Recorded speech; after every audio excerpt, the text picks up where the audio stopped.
नमस्कार, आर के त्यागी,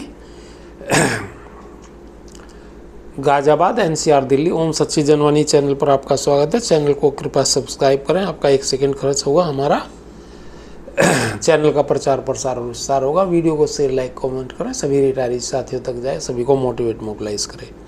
साथियों, जब मैंने ये विषय उठाया और जिसके ऊपर मुझे धमकियाँ भी मिली कि भाई लोगों ने स्पेशल अलाउंस को संजीव बंदलिस की मुलाकात में नहीं उठा, पर्टिकुलर संगठन ने, वो सब मैसेज वगैरह सब आप लोगों के पास हैं, मेरे वीडियोस में भी हैं वो चीज़। तो मेरे पास बाद में वहाँ से धमकी के बाद 1-2 दिन बाद मैसेज आ गए कि भाई हम आपको ये सब कम्युनिकेट। हालांकि मैंने मेमोरेंडम की कॉपी मांगी थी उनसे, जो उपलब्ध नहीं कराई, लेकिन उनमें मेरे कुछ साथी हैं, उन्होंने मुझे कहा ये हम आपके लिए भेज रहे हैं और आप देख लो। और उन्होंने पब्लिक भेजा, सभी ग्रुप्स में भेजा। एक बार आपको ये बता देता हूँ, ये चंडीगढ़ समाचार के नाम से था। All India bank retirees action forum नई दिल्ली का एक प्रतिनिधि मंडल बैंक रिटायरीज की समस्याओं पर, पेंशन अपडेशन, स्पेशल अलाउंस और मेडिकल प्रीमियम तथा कम्यूटेशन 15 वर्ष के बजाय 10 वर्ष के बारे में यूएफबीयू के कन्वीनर श्री संजीव बंदलिस जी को मिला तथा रिटायरीज की समस्याओं के बारे में विस्तार से विचार विमर्श किया गया। हालांकि ये अब रिटायर हो गए हैं और अब इन्हें ज़्यादा कंटिन्यू नहीं करेंगे, अपना टर्म पूरा करके और फिर नए लोग आएंगे, पॉलिसी निर्धारण वही करेंगे।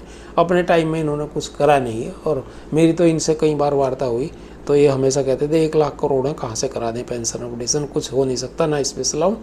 और मैंने कहा भाई फिर आपने क्यों ये एक्सक्रेशिया दिया? तो ये कहते हैं कि एक्सक्रेशिया तो हमने दिलवा दिया एडिशनल, और जो है मैंने कहा था फिर उसको तो पेंशन, बोला पेंशन अपडेशन तो ओपन है, आप करवा लें।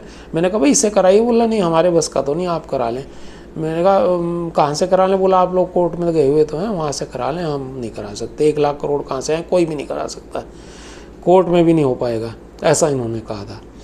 तो वो आइए वो आगे उनके पॉइंट्स सुनिए। नंबर 1, पेंशन अपडेशन पर रेगुलेशन 1995 8088 8088 पॉइंट्स मर्जर पर पेंशन इंप्रूवमेंट्स के साथ साथ आरबीआई फार्मूले से पेंशन अपडेशन पर चर्चा में बहुत बातें निकल कर सामने आई तथा उनका सकारात्मक हल कैसे निकले, इस पर काफ़ी सुझाव सामने आए।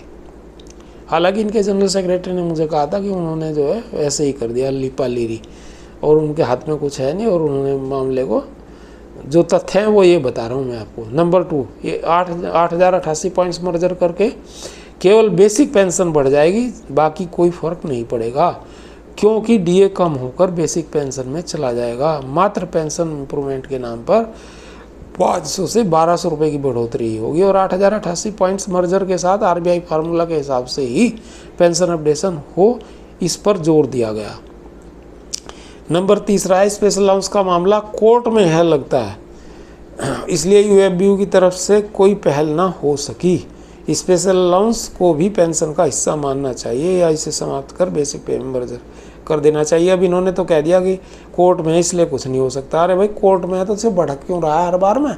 हर बार बढ़ रहे हैं, और पेंशन 35% रहेगी। मैं अपनी तरफ से बता रहा हूँ, इन्हें भी बता चुका, 35% पेंशन की अब हमें 50% के बजाय 35 मिल रही है, और सैलरी की 70% मिल रही है पेंशन। मतलब 30% सैलरी कम के हिसाब से मिल रही है, और 15% पेंशन हमारी खा गए हैं उसमें से। मतलब सैलरी का 30% और पेंशन का 15% खा गए हैं।